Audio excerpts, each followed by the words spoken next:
So I swapped all my harnesses over because of the ECU I pulled, and the engine harness came for a newer style fuse box. So I had to swap all of my other harnesses to work with that fuse box. And I still have my old gauges in there. And some lights are on. Lights that don't make sense. And I'll show you in a second. Hopefully my radio doesn't turn on and make a lot of noise. Yeah, you can see those lights there. Let's get a little closer. I'm gonna open up the door. Okay. Let's put my seatbelt on and see what happens. Seatbelt on. So you know what that means. If you don't put your seatbelt on, your car is not going to have traction control. No, I'm joking. The lights are just in different spots. So I got this one here. I had the same issue on my red GALANT because I swapped the gauges in it for some odd reason. I can't remember if something was wrong with the gauge.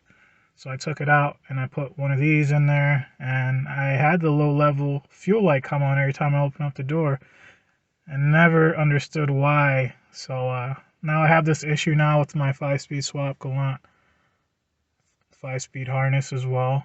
We're going to see if it actually fixes the issue. I'm going to remove the gauge. I'm going to take the odometer out. You can screw it out from the back. You can screw it out from the back, and we'll see what happens. Hopefully the lights go away. It sucks because I'm not a big fan of the green backing on this. I really like the black backing. But it is what it is. Alright, got the gauge in there. It's no more black, it's green. We'll see how it looks.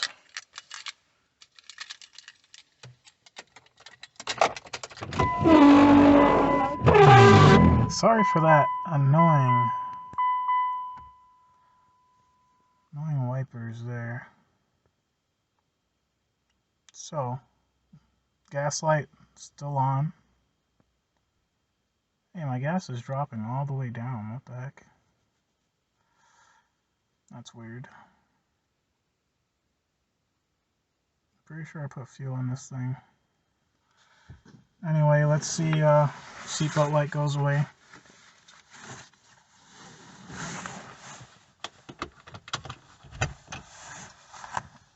While the seatbelt light goes away, we're going to have to figure out what the low fuel sensor is. What the heck that's doing. Sounds like I got to take that fuel pump out again. Alright, the door light works, so that's good.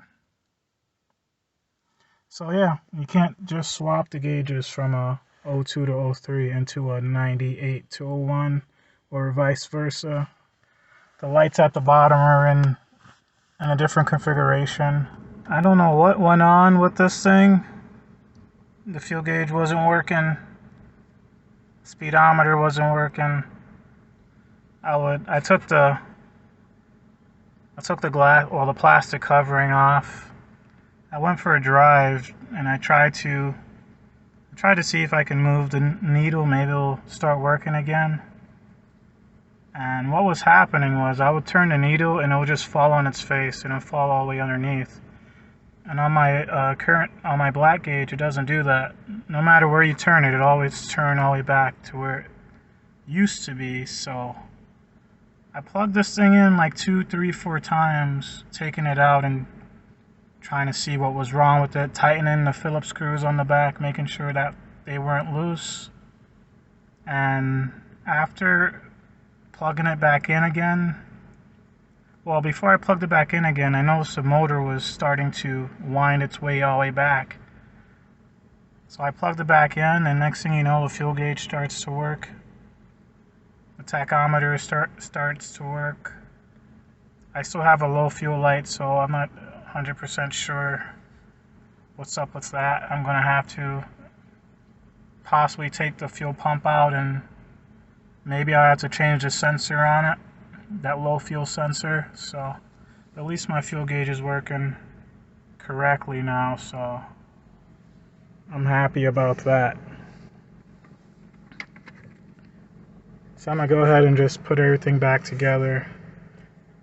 See, I was messing with this one. I'll turn this one and it'll turn all the way back by itself, and it just wasn't doing that with this gauge. So I knew something was off with the motor. So yeah, that's one thing off the checklist. Now I have to work on the cam or the crank code, because I think the crank is triggering the cam code. So I'm gonna work on that and work on the low fuel light. Though the low fuel light isn't, as worrying, the crank issue is, because I don't want this thing to leave me on the road. So catch you guys later. Thanks for watching. Like, comment, subscribe, and I'll catch you next time. Peace.